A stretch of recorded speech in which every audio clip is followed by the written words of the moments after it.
Tonton video ini sampai selesai agar Anda tidak gagal paham.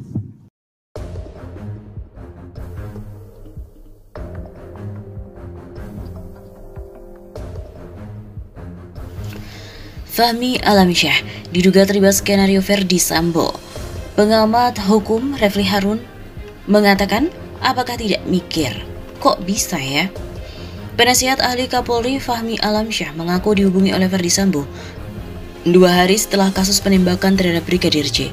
Verdi Sambo menghubungi Fahmi Alamsyah lantaran ada media yang sudah melontarkan pertanyaan kepada Kabid Propam Jambi terkait dengan peristiwa penembakan yang menewaskan Brigadir J.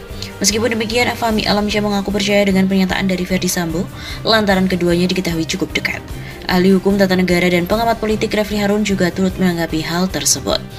Kalau ada orang yang menceritakan walaupun itu teman dekat tentang sebuah peristiwa terbunuhnya seperti cerita inilah, apakah kita nggak mikir kok bisa ya? Kata Refli dikutip dari redaksi Pikiran Rakyat melalui kanal YouTube Refli Harun. Menurutnya, meskipun ada hubungan pertemanan, namun perlu memastikan bahwa informasi yang disampaikan adalah benar. Refli Harun mengatakan bahwa hal seperti itu akan berdampak bagi orang-orang yang berprofesi di bidang serupa. Seolah-olah yang namanya humas atau komunikasi publik itu kerjaannya adalah menutupi yang salah. Sebagaimana diketahui, humas memiliki peran dalam mengkomunikasikan segala bentuk informasi secara jelas dan benar kepada publik. Refli Harun juga menegaskan agar tidak asal percaya dengan sebuah informasi kriminal karena hal tersebut bisa jadi menjadikan kesempatan oleh yang bersangkutan untuk mempermainkan. Jadi kalau ada cerita tentang pembunuhan, kita jangan percaya. Sebaliknya, kita tidak percaya sampai kemudian terungkap kasus itu benar. Kalau kita sudah percaya duluan, wah gawat. Kita bisa dipermainkan orang sebagai seorang komunikator, kata Refli. Menurutnya, dalam kondisi normal, Verdi Sambo mungkin tidak akan berbohong sebagai seorang teman. Namun hal itu mungkin saja dilakukan saat dirinya sedang terdesak. Hal tersebut jelas membuat asumsi baru di tengah masyarakat yang menduga adanya keterlibatan antara Fahmi Alamsyah dengan skenario yang dirancang oleh Verdi Sambo. Di tengah penyelidikan kasus Brigadir J, Fahmi Alamsyah justru memutuskan untuk mundur dari jabatannya sebagai penasehat ahli Kapolri. Keputusannya itu membuat Kapolri Jenderal Listio Sigit Prabowo membentuk tim khusus untuk mendalami dugaan terlibatnya Fahmi Alamsyah dalam kasus Brigadir J. Adanya drama sarung tangan Verdi Sambo dalam skenario pembunuhan Joshua. Fakta baru juga terungkap dalam kasus pembunuhan Brigadir J. Irjen Verdi Sambo ternyata telah menyiapkan sarung tangan sebelum peristiwa berdarah itu. Sarung tangan tersebut dipakai Verdi Sambo untuk memegang tangan Joshua kemudian menembakkan senjata ke dinding. Dilansir melalui Detik News, berdasarkan informasi yang didapatkan, pada awalnya pemufakatan jahat untuk membunuh Joshua ini terjadi di rumah pribadi Verdi Sambo yang ada di Jalan Sangguling 3, Duren 3, Jakarta Selatan pada Jumat 8 Juli. Verdi Sambo yang awalnya berada di Mabes Polri datang lebih dulu bersama sejumlah ajudan.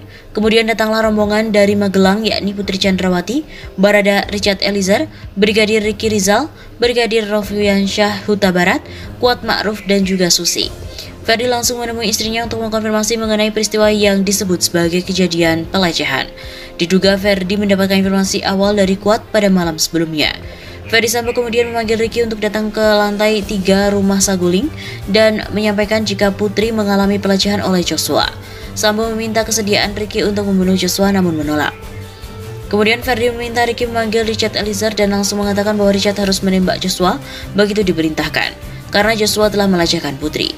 Ricky diminta mengambil pistol HS yang biasa dibawa oleh Joshua. Pistol itu ada di salah satu mobil yang terparkir di garasi. Verdi meminta magasin pistol HS itu diisi penuh. Setelah magasin terisi, pistol itu dibawa oleh Verdi Sambo. Setelah rencana dibuat, rombongan Putri Chandrawati yang disertai Ricky, Kuat dan Joshua lalu bergerak dari rumah pribadi ke rumah dinas Verdi Sambo yang jaraknya kurang lebih 500 meter. Tak lama kemudian, Verdi Sambo bersama rombongan yang membawanya dari Mabes Polri bergerak menuju rumah dinas. Sebelum memasuki rumah dinas, Verdi Sambo mengenakan sarung tangan berwarna gelap, bersarung tangan dan membawa pistol HS9. Verdi Sambo mengendap-endap masuk ke dalam rumah. Salah seorang saksi yang saat itu berada tidak jauh dari rumah melihat pistol tersebut sempat terjatuh, lalu dipungut oleh Verdi. Sambo juga tak menyadari aksinya memungut kembali pistol yang jatuh itu dilihat oleh seorang saksi. Berlanjut ke dalam rumah dinas, di ruang tengah itu awalnya ada Verdi Sambo, Richard, Ricky dan Kuat. Putri ada di dalam kamar depan tangga, sementara Joshua ada di ruangan lain. Ferdi lalu meminta Joshua dipanggil. Joshua diminta duduk. Ferdi kemudian memanggil Richard yang sedang berada di lantai atas. Begitu tiba di ruang tengah, Richard diminta untuk menembak Joshua. Sempat ragu, setelah diteriaki setidaknya 3 kali, Richard akhirnya menembak Joshua. Usai insiden berdarah, Sambo kemudian memegangkan pistol HS9 ke tangan Joshua. Dari posisi itu, Ferdi menembak ke dinding agar seolah-olah terjadi tembak-menembak. Mengenai kejadian itu, telah diungkap oleh Kapolri Jenderal Listio Sigit Prabowo.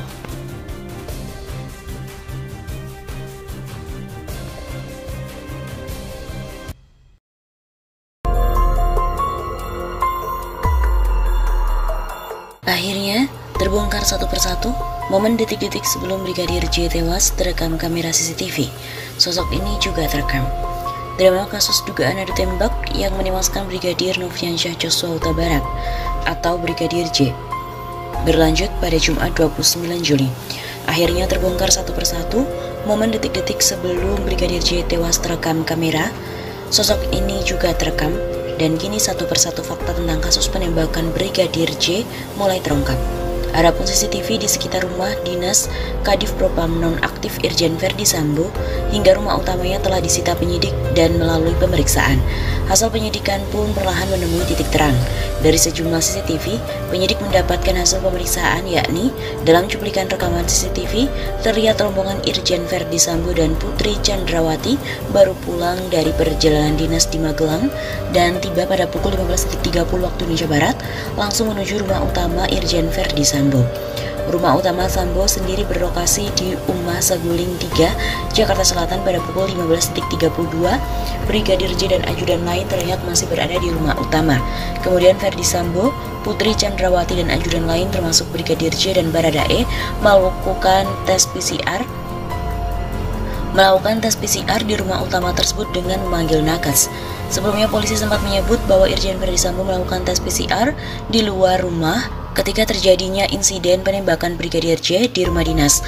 Namun dari CCTV membuktikan bahwa Sambo melakukan tes PCR di rumah utama di Jalan Saguling 3. Melalui penelusuran, diketahui bahwa rumah utama Irjen Ferdi Sambo hanya berjarak 500 meter dari rumah dinas di Duren 3, lokasi terjadinya baku tembak yang menewaskan Brigadir J. Dari rekaman CCTV, Brigadir J terlihat terakhir kali di rumah utama Irjen Ferdi Sambo pada pukul 15.50 waktu Indonesia Barat dan masih belum diketahui alasan tes PCR dilakukan di rumah yang berbeda. Setelah tes PCR, para ajudan Irjen Ferdi Sambo menuju rumah dinas. Pukul 17.10 Putri Chandrawati terlihat juga berada di rumah dinas Duren 3. Diketahui keluarga Kadif Propam nonaktif Irjen Ferdi Sambo mempunyai kebiasaan untuk menunggu hasil tes PCR di rumah dinas. Hingga pukul 17.50 waktu Indonesia Barat, Brigadir J masih belum terlihat lagi dari rekaman CCTV. Tidak tampaknya Brigadir J selama 1 jam tersebut tentu memberikan sebuah pertanyaan. Dilansir melalui Viva, salah satu petugas pengawal Irjen Ferdi Sambo terlihat melintas depan rumah dinas TKP penembakan Brigadir J sambil menaiki motor. Diketahui pada hari yang sama, Ferdi Sambo dari tempat tinggalnya di rumah utama yang berlokasi di Jalan Saguling, Kompleks Polri Duren 3, Jakarta Selatan, hendak berangkat main badminton bersama mantan Kapolri Jenderal Purnawirawan Idham Aziz. Berdasarkan penuturan dari sumber, Irjen Ferdi Sambo yang melintas depan rumah dinasnya di Jalan Duren 3 mendengar teriakan istri minta tolong. Ia pun meminta supirnya untuk berhenti di TKP, diikuti oleh petugas pengawal yang juga segera berhenti. Yang terekam itu pengawalnya aja naik motor di CCTV sekitar TKP. Pengawalnya itu dorong motor pakai kaki mundur, bukan balik kanan ke rumah yang jadi TKP baku tembak. Begitu ungkapnya.